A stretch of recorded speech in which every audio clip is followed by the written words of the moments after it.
Welcome to Basketball Heads Live. I'm your host, Glenn Pooh Harding. This basketball head is a Bishop Loughlin High School great who used to punish opponents with her aggressive style of scoring. After high school, she attended the University at Albany, leading the way with 19 points, a clip, 5 rebounds, and 4 assists respectively. Named America East First Team All-Conference and All-Defensive Team. This basketball head dropped a career-high 33 twice at Vermont University. Also, since leaving college, she played for her national team in the Virgin Islands.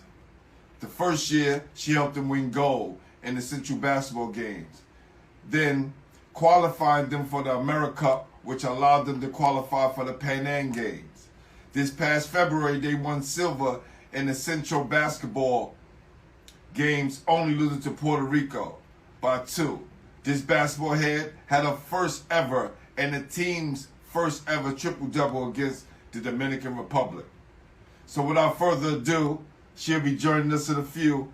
Help me welcome to the show, Bishop Loughlin High School and University at Albany great, Imani Tate. All right. Before we start the show, I'm going to need everyone to go to the subscribe button and push that.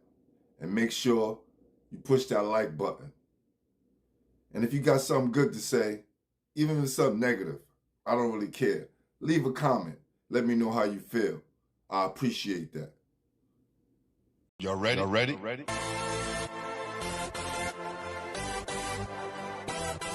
Yes. You have just stepped into the world of chaos, where everybody goes hard.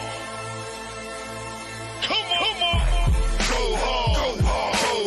Go hard. Go hard. Go hard. Or go home. Never back down. You gotta hold your own.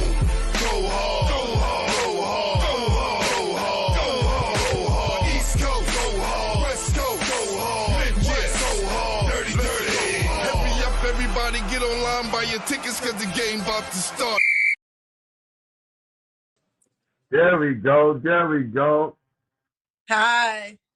How you doing? Welcome to the show. Thank you for having me. Yes. I want to jump right into it because I know you had a long day and you got more games to play and you get out of here Sunday. So we're going to try to wrap this up, all right? Right. What happened tonight? I want to jump right into it before I even ask my official question. How it went down tonight? Today was crazy. It was a championship game at Rucker Park for basketball beauties. The LA team, we play the All-Star game tomorrow, LA versus New York. So they came to support us in the championship game. What time? At 6 o'clock at Rucker Park. Damn, I got a 6 o'clock game at City College to go to. Wow, that's crazy. Go ahead. Yeah, well, the All-Star game is tomorrow at 6. Sorry, my phone keeps falling.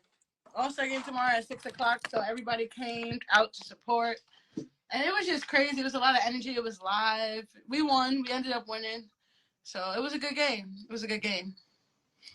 And how did you do? I did good. It was hot. The heat was crazy today. So it was exhausting. That's the reason why I didn't make it, because if I went out to that game today, I'd have been so tired by the time I got home. I wouldn't have any. Yeah, it's crazy. So cool. So, all right. Who introduced you to the game, and how did you get so damn nice? So I kind of been playing the game for a while. My father played basketball, Taekwondo Tate. I don't know if anybody knows him, but he played basketball. And when I was younger, my stepfather used to always have me in the gym. My stepfather, even before I even wanted to play basketball, I had a basketball in my hand. So my stepfather kind of used to always have me in the gym, work on your left hand, 2 dribbles, pull up jumper. You can't let the ball touch your right hand, stuff like that. So, it's a mix of a whole bunch of different people between my stepfather. When I officially started playing basketball was really high school. And I was playing in Bishop Loughlin with Cousin Austin. Then my AAU coach is a person who really transitioned me from a post player to a guard. So I give a lot of credit to him, Walter Welsh. He was at Gauchos, Ring City, now he's IXL, and now he's in New Heights. So I give a lot to him. He did a lot for my game, and he believed in me always, even when I didn't believe in myself. That's crazy. Just imagine you getting stuck in the post and not being able to showcase the guard skills that you have now. Oh, I know. I could do a little bit of everything. I could go inside. I could go outside. It helps. It helps a lot. It helps a lot having a whole bunch of different aspects to your game. Yeah, I put up a picture yesterday of you scoring in high school, and somebody commented was like, "Yeah, my no homegirl said, why they keep posting that same picture?" You know what? I saw that. Yeah. It is what it is. You know, listen, that's a classic picture. Whoever took that picture, dope picture. Because you see, you was focused, and she wanted nothing to do with it. She was totally out to play. So salute to whoever you are out there. No disrespect intended. So where did you grow up in New York? I grew up in the Bronx, New York.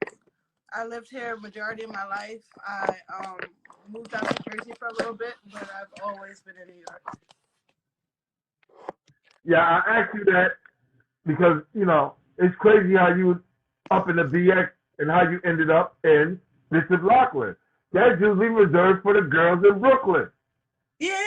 You don't really get that many girls from uptown coming all the way down to Brooklyn to play. Yeah, what happened? I played with Brooklyn Saints when I was younger. I played with Brooklyn Saints, Michelle Murphy and Coach Michelle Murphy. And they actually got me that connect with Kassim Austin that made me come out to Brooklyn. Was you taking a bus or you just traveling at 14 all the way to Brooklyn? Listen, that commute was crazy. I could tell it now, but I lived in Jersey for a part of the time I was in Bishop Loughlin. So I would wake up at 5 a.m. for my mom to drive me to Manhattan for me to then take the train from 125th out to Brooklyn. What did that do for you? What did that commute do for you and your personality? Time management, just dedication. Like I could have went anywhere. I could have transferred out to Jersey. I could have transferred somewhere closer in the Bronx. But when you're committed to something and you really want something and you know what you're gonna get out of it, you gotta put the time and dedication into it. No matter what time you have to wake up.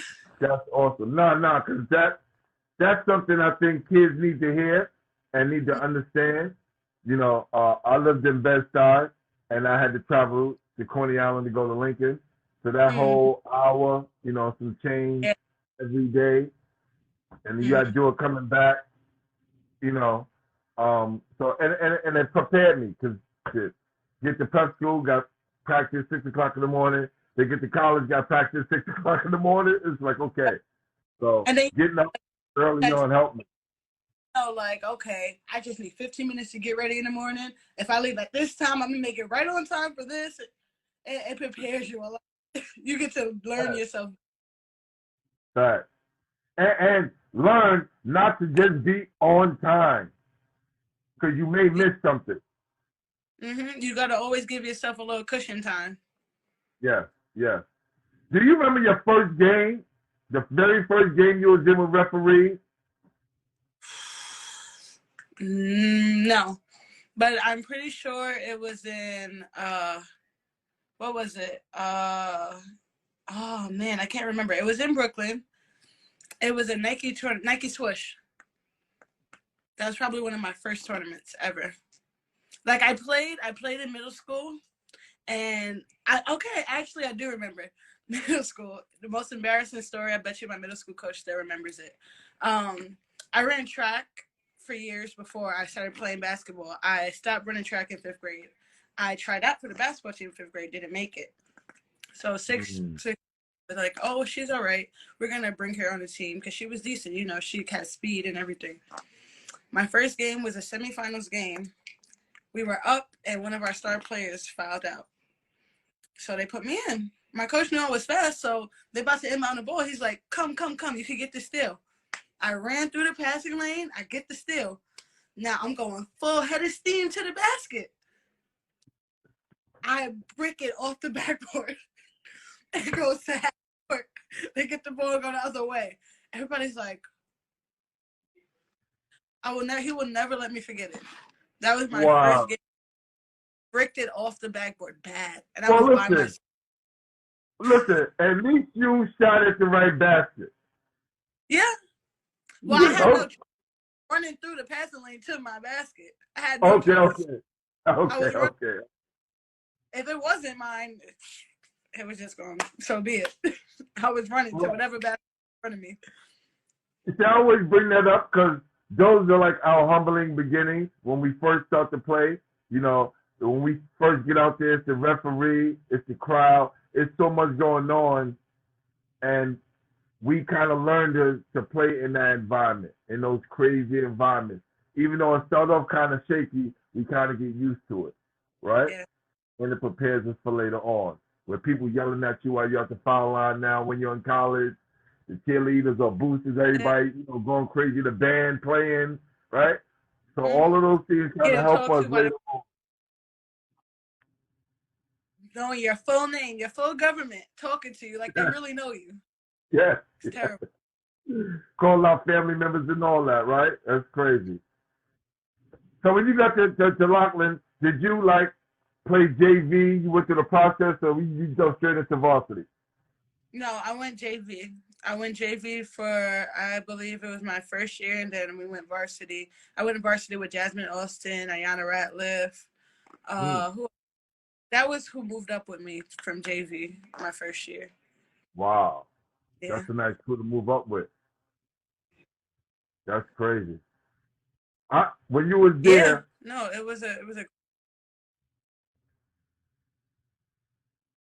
Yeah, you come in and out. Yeah, you go. Okay. So how did you guys do while you was there? Like, you know, that first year in JV, did you guys win big? Sorry, you're breaking up. I can't hear you. Okay. Hello? Okay, got you. Yeah, when you guys was working on JV, did you guys win big that they had to move you guys up that next year? Because usually they keep you for 2 years. We could have won bigger, but, you know, it was just, we were young. We were still learning the ropes, but we were good enough to play up. And I think, like, with the leadership that we had on varsity, it was a great move up for us.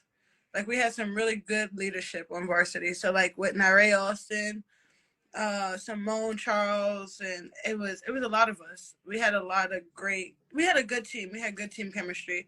And even my junior year in Loughlin, we won city, state, and federation. So it kind of showed, yeah. Wow. And where were you at during your junior year? Did you move into the starting lineup? Yeah, I think I was pretty much in the starting lineup for the most part of my career there. Was I that good? No, I developed over the years, but I definitely was athletic. So that kind of helped a lot. Right. What do you think you broke out after you left Loughlin, or was it like your senior year, towards the end of your senior year when you started to put it all together? I think I started to put it together my senior year, but I didn't fully break out until college. So in high school, I was still playing out of position. Like, even though it was good that I was playing, you know, the post a little bit, I still was out of position. I need to learn how to dribble, how to create for myself and create for somebody else off the dribble, you know? So I think in college is when I really got to develop my game to a whole new, different side of me. And then even still now, I feel like I'm developing. Like, overseas, I brought out a whole different game.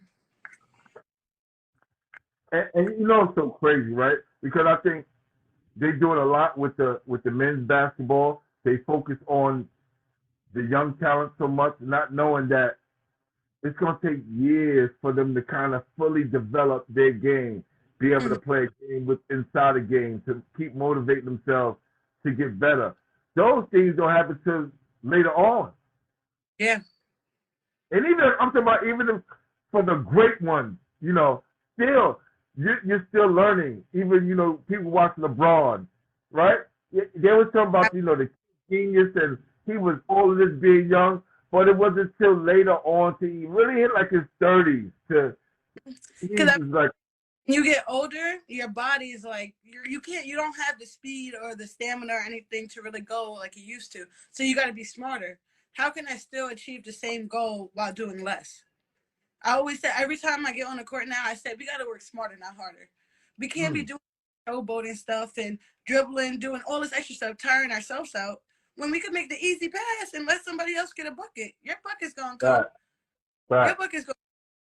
But look, you see somebody up there, throw it up. Let them make a pass to another person, and that boom, we got a wide open layup. Now we good. Why are we doing all this extra stuff? We don't got to do it. Work harder, work smarter, not harder. Yeah, I heard the Lock say that this morning, right? There was like, 3-man team. There was like, if Jada hot, we keep passing him the ball like it's a basketball game. And I was like, that whole analogy, I loved it. I'm a baller, so I'm like, that's dope. Of course. Dope. But so you can probably lead though. If they're a smart player, they're going to keep passing it to me. Okay, I'm going to get double teamed at one point. If I keep scoring, somebody else is open.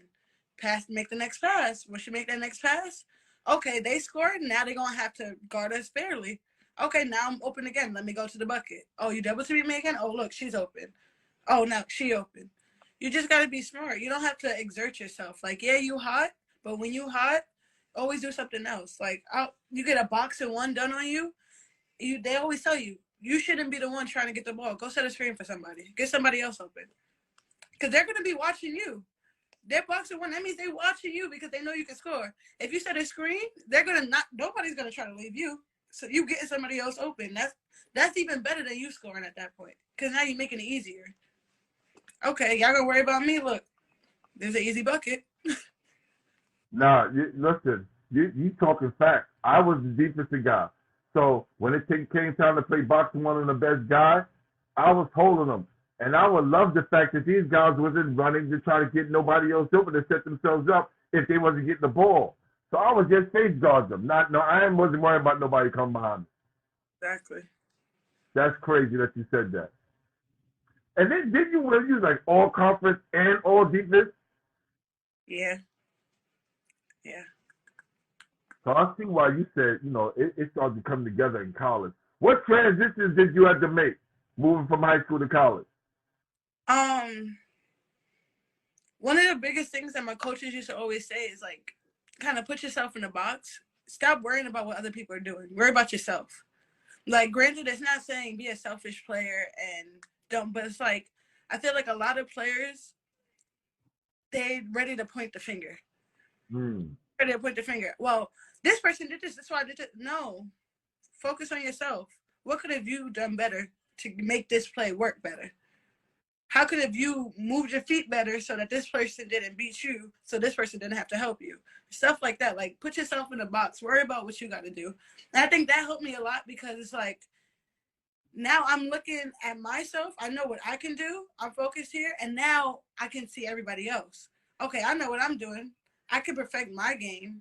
Now I can see everybody else's game. And I can help my teammates because I know what I got to do. I'm not just looking at them like, you got to do this, you got to do it. No. What can I do to help her out? And then you move forward from there. So I think that's what it really was, because it was like I became more of a team player. And I learned to become more of a player. I learned that I didn't have to be the top player on the team or looked at as a top player. Even if I didn't have to be looked at as it. Everybody knows what you're going to do, but you don't have to force it. And I think that's what I learned being in college. Because, New York City basketball, we all want to shine. Everybody want to shine. But you don't have to shine all the time. Yep. And that's why, go ahead. If you want to win, you don't got to shine. That's real. Did anybody ever tell you you're going to make a great coach one day? Yeah, I've heard that a few times. I've just met you. I've never had a conversation with you before. But I could tell one day you're going to be a great coach. I appreciate that. No doubt, no doubt. So, let's talk about those two 33-point games you had, right? And then you scored like 19 and a half one time.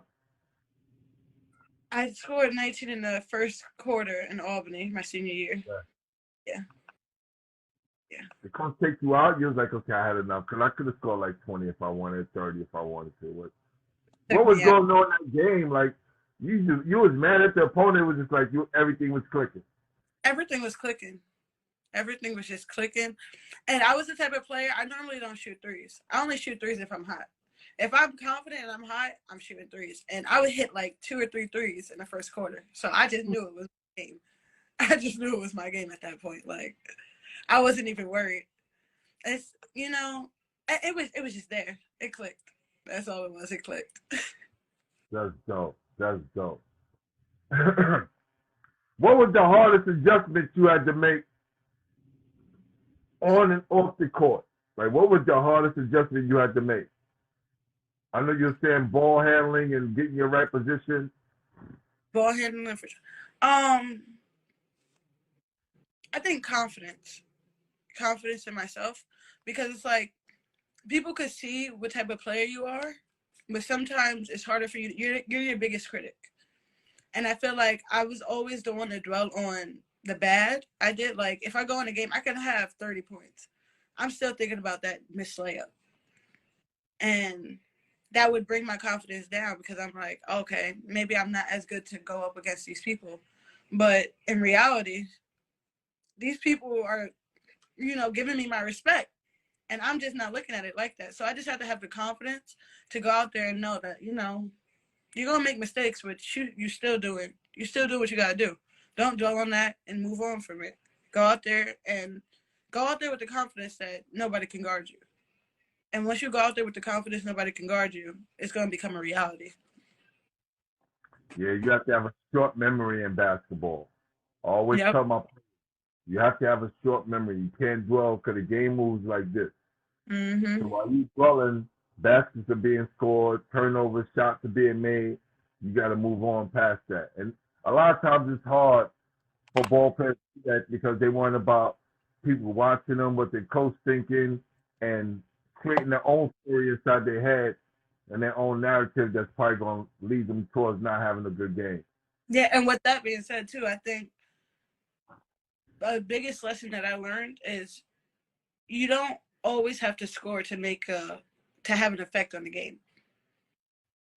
Like, I think that's what people fail to realize. Like, everybody doesn't need to score. If you're on a team full of great scorers, what are you going to do to make the difference on the team? And that's what I had to learn the hard way. It's like, okay, I'm one of the top scorers on my team. I can't score today. I'm struggling to put the ball in the basket. What am I doing now? Let me play defense. Let me get steals. Let me get somebody else open. Let me make a great pass so somebody else can get open. Let me get this rebound. Let me do, like, you got to do the little things that's going to make you win. Because everybody can play and everybody wants to win, but nobody knows how to win or has the will to do what it takes to win. So what are you going to do to make that difference? Well said. Listen, I tell people all the time, I was never the leading scorer on my high school, my prep school, or college team. I was always the third leading scorer. But you couldn't win without me. Like, I was the guy that was going to hold the best guy. I was the guy that was going to sacrifice his game so we can get to the next level, right? Mm-hmm. But do what I need to do to fill up in other spaces that we need those spaces filled in, right? Mm-hmm. Because you can have a whole bunch of scorers. We beat teams like that. You can have a whole bunch of scorers. They worried about who's going to get this. There's only one of these. There's only one. It's 5 of us to the court. Mm-hmm. No, You know? It's just, yeah, it is. It's a learning process. And I think, again, as the game changes, time goes on, hopefully young people can look at these lessons and get, and get these jewels that you're dropping right now. Yeah. Yeah. What was life like overseas? It was interesting. It's different, but I feel like I heard some stories from Corey Coleman, right? For sure. it's Definitely real. the people who are most successful overseas are the most open-minded people. You have to be, you can't go over there thinking that, you know, everything's just going to be handed to you. Like, if you're picked to play overseas, you got to go out there and do something different than other players. There's great players overseas. They already have their star players over there.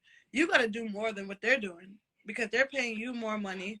They're looking at you as a different player. They're expecting more.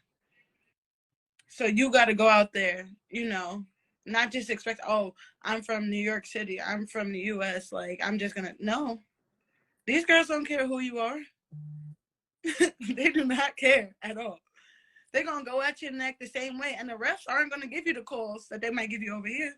So you got to play through adversity all the time. And I don't know. I think besides that, it's a culture shock when it comes to like food and stuff and just the people over there. Being a Black woman over there, you know, you get stares because you're different. And you got to get used to that and just, you know, brush it off, you know, and move on. What was the competition level like? The competition, so I was in Spain. I was in Madrid, Spain, and I had a very high, intense level of competition over there. I had some great ball players. I had ball players from over here. I had Tanaya Atkinson from Temple. Starbury Love was over there. Kiara Robinson, who went to VCU. Like, there was a lot of great players from over here over there with me. So before that, like, besides that, they have great players over there. And there's great players from other countries over there. So it's just, the competition level over there is amazing. I love it. And now that I'm moving up to the, it's going to be even. Say that again. You're moving up to what? I'm moving up to the top league in Spain now, so it's going to be even more competition. No doubt. We'll make some noise for that right there. That's dope. For sure. So, what was it like when you guys won gold, and what was that? What was the game? Was that the Central games, the Central basketball games? Yeah. Yeah, that was my first year actually playing with my national team. So it's a little bit, that's the first time ever playing FIBA ball. Anybody that knows FIBA ball knows FIBA ball is reckless. It is rough. But it was, the experience was actually like amazing. It was eye-opening. Now explain to people why it's rough, for people who don't know. Like, I experienced it, but FIBA basketball is just like, you got to play through contact. Yeah. A regular foul on the street or like out here in a regular game is not a foul in FIBA basketball. You're going to get your all goaltending, right? You can hit the ball off the rim and everything. Oh, you know, women, we don't get that. Yeah. I get it. But yeah, it's still physical on both ends, yes. It's extremely physical. It's extremely physical. And you just got to be tough out there. You got to be tough. It's the toughest players win. The people who have the most grit and fight. Wow. Do the talent level balance out or get you prepared for when you come home to play? Yes, absolutely. Because I feel like being over there, I can be aggressive, but I can't be too aggressive because I'm looked at as being stronger. So I have to learn to control my body a little bit more.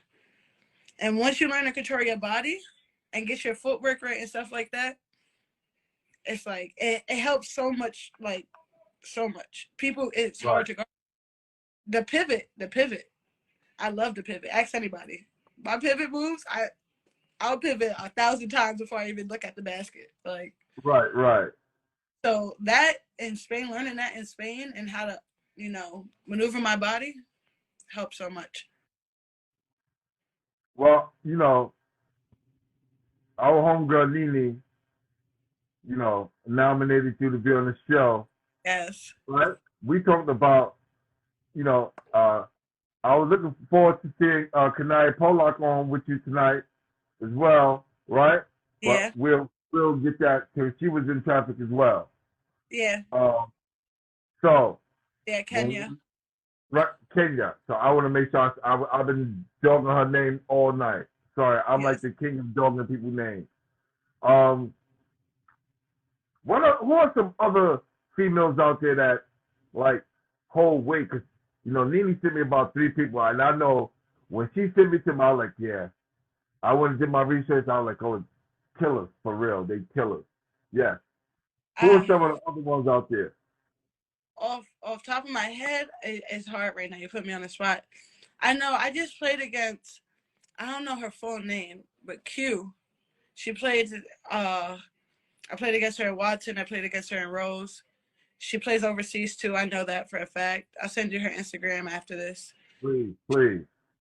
She is a bowler. I know that. Like I said, Tanaya Atkinson, she's been playing really well. There's a few different players that I can talk to you about that I know are putting in work and getting it done. Because listen, I want to spread this out and make it an even playing field. If I'm going to call myself the official owner for New York City basketball, I want to make sure our ladies are represented too, right? Mm-hmm. Because now we're in a time where the females are going to better universities than the guys in New York City. Let's keep it 100. It's happening. It's happening right in front of our eyes. Mm-hmm. And people are not, I don't want to say are noticing. I want to make sure that people notice and what's going on. Yeah. I always get my guys to come up here and tell their stories, and dudes, New York City legend this, New York City great this. And I always say, listen, damn, if y'all had some of the same numbers as those females, they should be legends as well.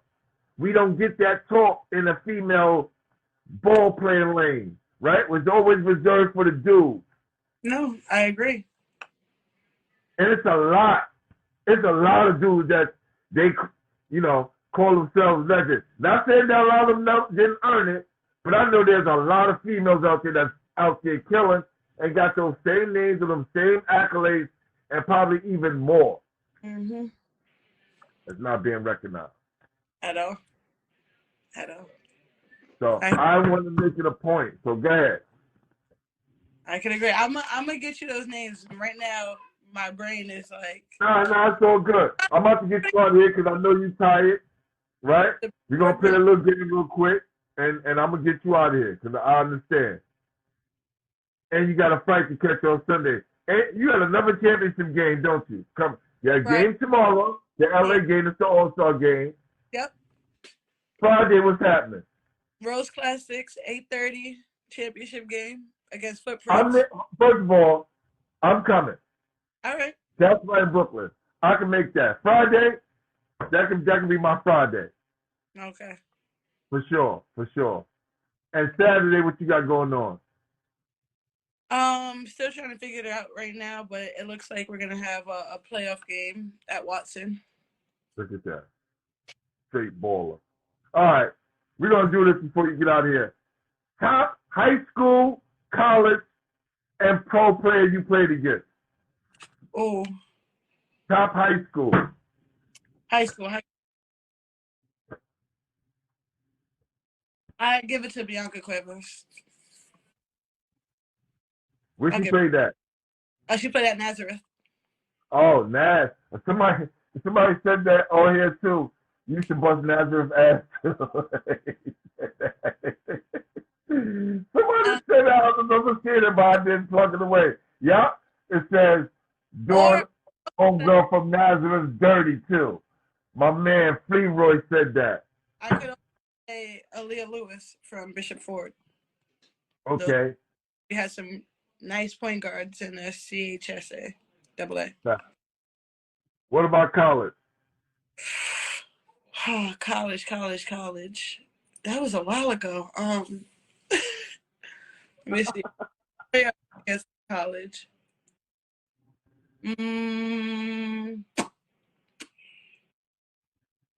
That's hard. I think I had the best players on my team. Not to toot my own horn, but I think I had the best team. But dang, let me see. We had some shooters that really would like go at us. I know our biggest rivalry was like Stony Brook and Hartford, and they used to always go at our necks. So I know they got a few players on each of those teams. Yeah. I don't know. Ooh. I can't point out one. Look, we won all 4 years I was there. So everybody had the best games against us. So they was gunning for our. Right. So I can't tell you the That's best. right. You guys had the bullseye, y'all guys back. Got you. Exactly. All right. Top pro player. Oh, there's a few. There's a few that I played against. I think Kiara Robinson. I played against her from my first year. I played against her in Spain. I played against her in Argentina. Back again in Spain. She's a hooper. She's a hooper. Can't get rid of her. Nah, I don't want to either. It's fun competition always. It's always fun competition going against her. That's why I say you're gonna be a great coach because you want to smoke. Yeah, always. That's the difference. When you're a baller, you want to play against the best. It's kind of corny playing against, everybody that's going to even you out, right? I feel like I play better when I get better competition. Definitely. I feel like that's everybody, and it's sad that it's like that. But when you play a team you're supposed to beat, you don't play to your full potential. It's sad, but it's the truth. I kind of like to crush those guys. I just get crushable. Like I don't, you can't take no one for granted. And I always tell teams, listen, they come on the court. I don't care if they're in wheelchairs and they coming out here to play. You gotta play regular because them guys probably can play just as good as you running. I agree with you, and I say like that. That's something I need to work on my part. I need to work on just playing the same way each time. But I feel like I play my best when I have my best competition against me. All right, gonna play top five, and I'm gonna get you out of here. Top five female basketball players in New York City all time. Top five. Can I give it to my whole team, my No Limit team? I got who's on my team? Renee Taylor. Woo! Nikki. Make some noise. Fat. Nikki Avery. Woo! Nikki Eric. Avery. Oh, I forgot her name. Her last name. Erica Melborough. She's on No Limit too. Sorry if I butchered her name. Erica. Solid guard. I'm going with Mo on my team. Monette Johnson. Let me see who else. And that's our championship team tonight, correct? Absolutely. We're gonna make some noise for that right there, for sure. You know what? I gotta give my girl, my twin, Corey. Who's that? Miss Coleman? Yep, that girl can play. Corey Coleman. Look at that. I love when we share love. That's right. She's a real one. Bullseye every time. And anybody on here, go vote on what is it? Ali Sports. She's doing. There's a poll right now. Vote for her to win. What is she doing? Best play of the week. Okay. Oh, vote for her right now. I'm gonna do that. Shout out to my cousin Lenise Bow on my national team from VI. Shout out. No doubt. So listen, my guy did a picture for you. Because of the time conflicting time, he's gonna send it to me tomorrow. If you send it to me tonight, I'm gonna DM it to you, and also we'll get your address and we'll ship it out to you so you have it when you come home or you want it overseas, wherever I'll send it to you. All right. I appreciate that. Thank you. No doubt. We do this is so you know, right? So I like to show people just in case you haven't seen what we do here, right? Mm-hmm. In the back of me, you'll see we got Omar Cook and Phil Grant, right? Okay. Oh, that's nice. Right? That's Omar Cook right here, and that's Phil Grant, right? Right here, I got Kenny Charles, former NBA player. Kenny Charles. Oh, that's dope. Right? We got that. We got Lambert Shell, Division II, leading scorer. Now that okay, who's your artist? Jamel Powell. He's the resident artist. This is what we do. This is the other side of basketball head that people need to see. My guy, JC Mathis from Michigan, all New York City. Strictly New York City. I don't do nothing but New York City. All right? And then we got my guy, Mo Les here. Oh. Now, all those guys I mentioned, right? Those guys are, you know, legends. High school All-American, you know, Old City. My guy, Mo Les, street legend. He was cut from Boys and Girls during the Pearl years. He was cut 4 years in a row. Really? So when I was coming up, especially after I graduated from college, Mo Les used to be kicking ass and taking names. All the college All-Americans, pros, Mo Les is kicking their ass. So it wasn't until he's watching Basketball Heads and he was like, yo, Pooh, thank you for the show because your show helped me get over demons I was fighting for over 40 years. Getting cut from my high school team, not knowing other guys was experiencing and going through the same thing. I thought I was the only one. Wow. So we want to try to make this a staple in New York City history. Whoever you like to nominate, now you have the power to nominate and bring people on the show and tell their story. Okay, I definitely will hit you up. You said all New York, right? New York, and you know, later on we'll sort out to other places. But for right now, New York City is where it's at. Q, I don't know. I'll figure out her phone name, get you her Instagram, but Q definitely needs to be up there. Q, let's see. I think her name's Shanika Milan. I don't know who Nene gave you, but those are definitely some ballers you can talk about their stories. I know they got great stories. Fact. I'm going to tell you right now real quick before you go so we on the same page because she sent me 3 of you guys and she was like, G, you need to have them on here. And listen, Nene's close to the family, right? I found out that her and Bryce, and this is my best friend, Bryce's moms, they've been together for years. Not knowing all of my family. I was like, yo, Nene, you family now. Right? That's how tight this what's going on now.